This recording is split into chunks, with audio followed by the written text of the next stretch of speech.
Hello YouTube, Jerry Kirkpatrick here, and I just finished shooting that last video where I built the funnel for my disc grinder and put this pan underneath it.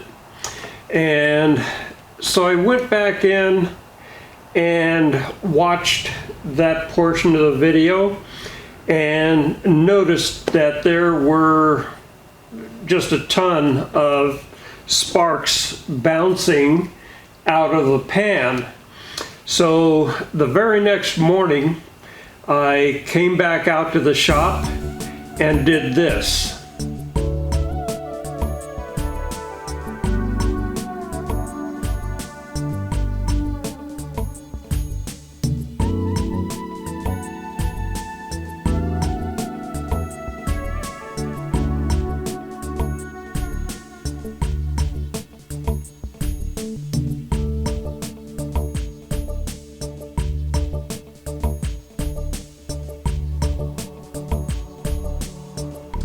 So I found that there was nothing more I needed to do than put 2 inches of water in this pan. So that's what this video is going to be about.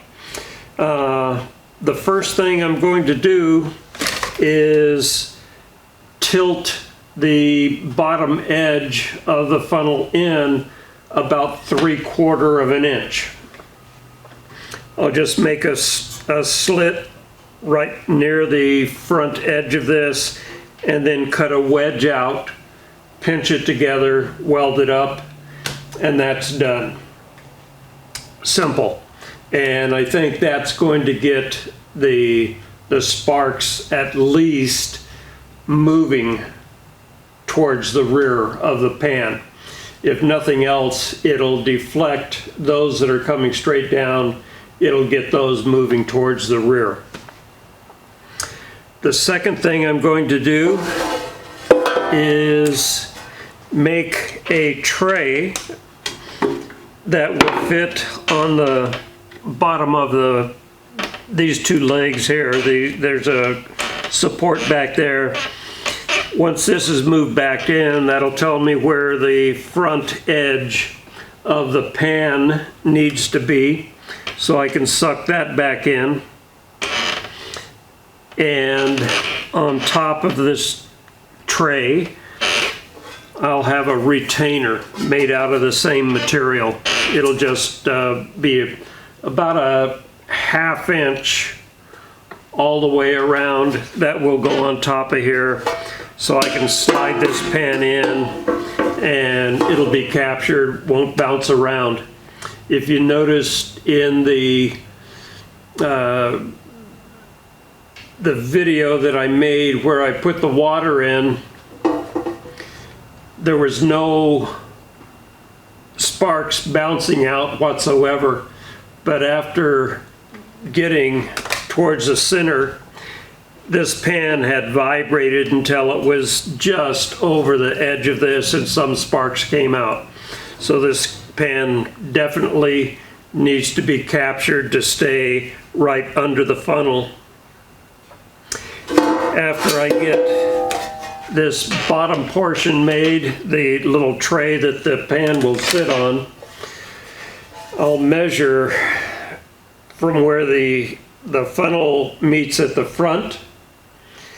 I'll measure back how far that comes, and then I'm going to make a stainless steel cover that will just sit on here. It'll have a piece of this same wood screwed to the bottom, so it'll just sit into the pan. It'll come up just slightly enough to retain itself on the back edge of the funnel. So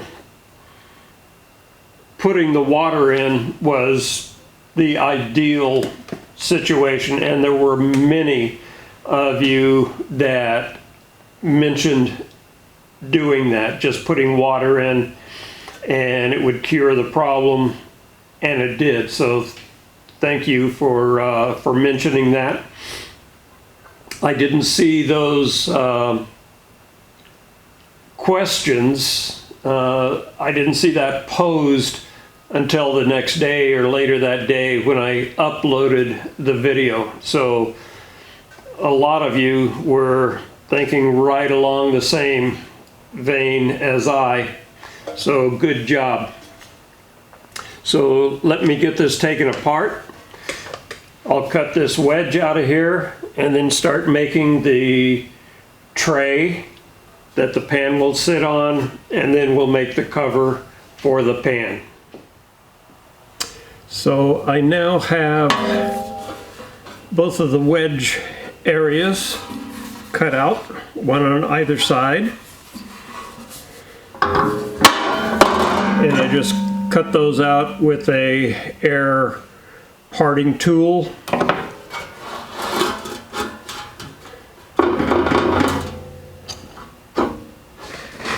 And to bring these down, I'll just place a piece of 1/4-inch plate right there. And I don't know if you've seen these type of vice grip or not, but they're quite handy.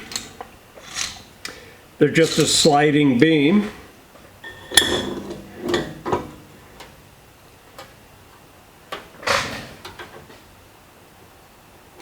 And I can use it just about like a jack.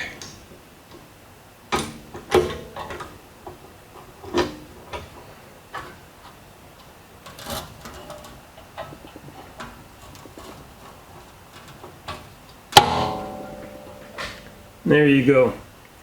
You just slide it to where you're making contact with this cammed up, and you could just walk this down. Luckily, this just came down in one squeeze, so I've used it before for working a piece down, and they work quite well. So I've got this pulled down.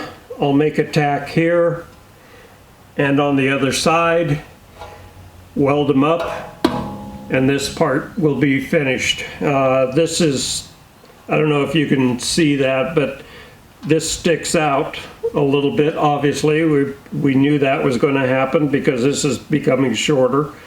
So I'll just radius that off with a grinder and we'll be ready to go.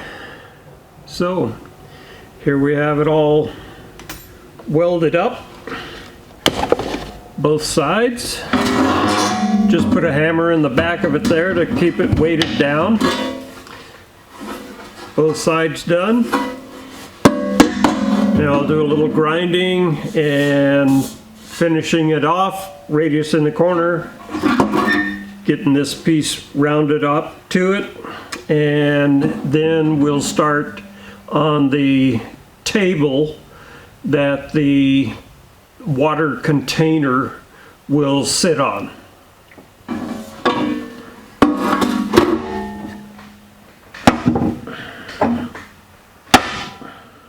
So, as you can see, I have the funnel reaffixed to the stand.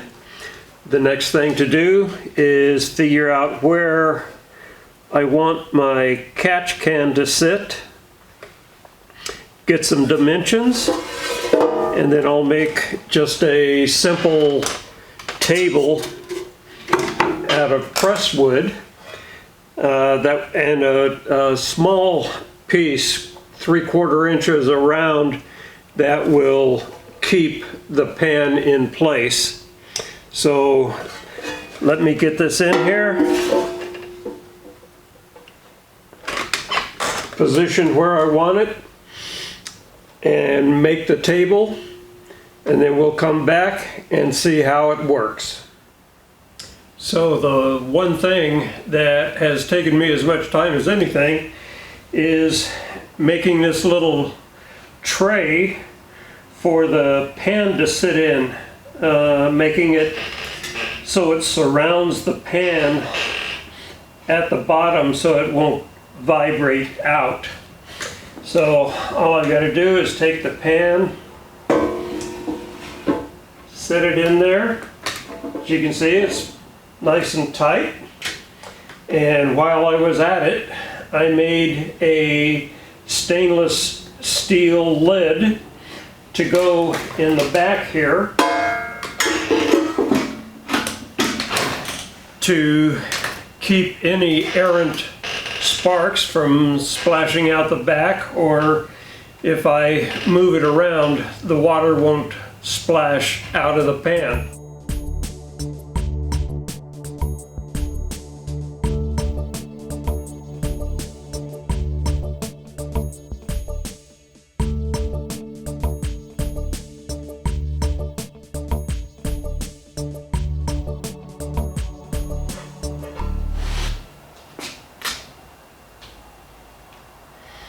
Well, that seemed to work exceedingly well. There was almost nothing coming out of the funnel, bouncing out. I guess the next thing to do is approach all of the sparks that are coming off of the disc up in here. So that will be the next project in this build. So thank you very much for watching. Please give me a thumbs up, subscribe, and ring the bell. I'd like to thank all of my patrons and everybody that has bought me coffee. We'll see you in the next video. See ya.